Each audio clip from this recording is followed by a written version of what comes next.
All right, welcome. Think of this explainer as your mission guide. We're about to embark on a quest to conquer a really crucial part of your marketing executive level 4 apprenticeship, mastering Behavior B7.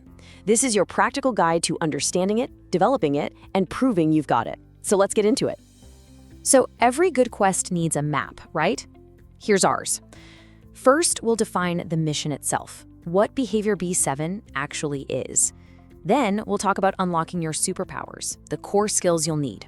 After that, we'll cover how to level up and actually develop these skills. Then comes the important part, gathering your proof, and finally, facing the final boss, your endpoint assessment. Let's dive in. Okay, so what is our mission here? It is all about mastering Behavior B7. And I want to be clear, this isn't just about ticking a box for your apprenticeship. This is about building a skill that is seriously a foundation for your entire career. Because this is so much more than just another assessment. When you master B7, you're developing the skills to walk into any team, handle any client, and just thrive. It's what really separates a good marketer from an incredible one. So let's break down what that actually looks like. So what is B7? Let's get to the heart of it. The official title is a mouthful, but it boils down to two things: emotional intelligence and collaboration. It's your ability to work well with other people, to really get where they're coming from, and to be mindful of their needs. In marketing, this is everything from keeping clients happy to brainstorming killer campaigns with your team. To master B7, we're going to focus on 4 core skills. Think of them as the pillars of professionalism. They are empathy, collaboration, adaptability, and accountability.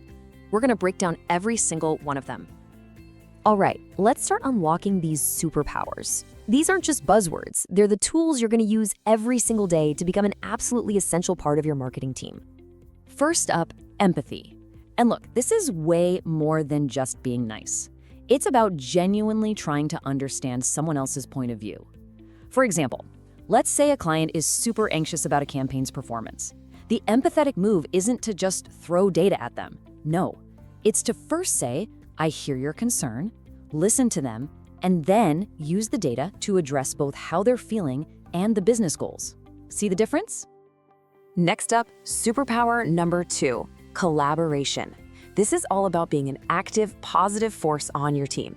In a brainstorming session, it's not just about waiting for your turn to talk. It's about truly listening to what others are saying, building on their ideas, and helping the group find the absolute best solution. It's about creating something together that's way better than what any one person could do alone. Adaptability, now this one is huge. It's about being able to read the room and adjust how you communicate to keep things productive and positive. Like, if a disagreement starts bubbling up in a team meeting, adaptability is what allows you to step in, maybe lower the tension, and steer the conversation back to a place where everyone can find a solution. It's a real art. And finally, we've got accountability. This is just about owning your part in a project, the good and the bad.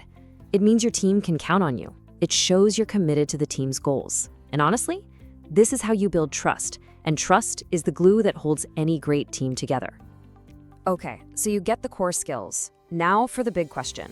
How do you actually get better at them in the real world, at your workplace? Let's map out a clear path for leveling up your B7 game.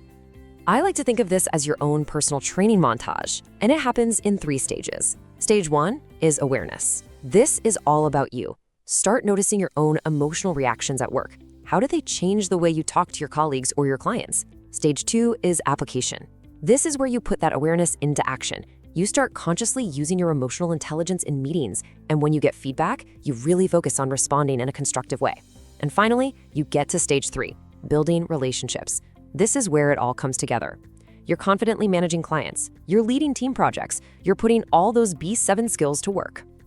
Now, getting better at these skills is one thing, but for your apprenticeship, you have to be able to prove it. Evidence is everything. So let's talk about how to gather the right kind of proof for your portfolio in Aptem. So what counts as good evidence? Well, your assessors are looking for a few specific things. First, professional discussion records. That's where you reflect on how you've used these skills. Second, feedback, especially from stakeholders or your line manager. That stuff is gold. And third, actual documents from your collaborative work.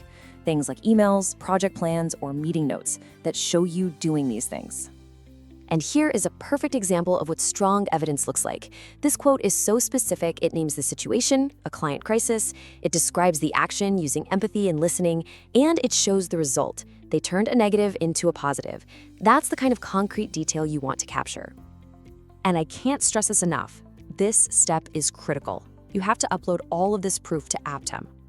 For your assessment, if it's not in Aptem, it basically didn't happen. So make it a habit. Every time you finish a project or get some great feedback, log it.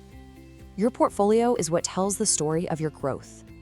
All right, you've developed your skills, you've gathered your proof. Now it's time for the final stage, the final boss, your endpoint assessment, or EPA.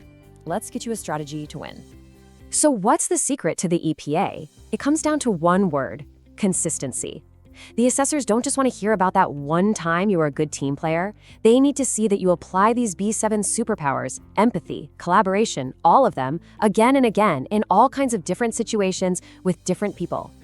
To help you structure your answers perfectly, use the Situation Action Result framework. We call it SAR. So if they ask you about using empathy to solve a team disagreement, you start with the situation. My team had 2 totally different ideas for a campaign slogan. Then your action. So I set up a chat where I made sure both sides felt heard and we talked through the pros and cons. And finally, the result. Because of that, we actually found a compromise that used the best parts of both ideas, and the whole team was fired up about it. See how clear and powerful that is? That structure gives them everything they need. And that's it. That is your guide to mastering Behavior B7. You've got the map, you know your superpowers, and you've got a strategy for the final assessment. Remember, this isn't just a hurdle to jump over. This is a skill set that will make you an amazing marketer for your entire career. The path is laid out for you. The only question is, are you ready to begin?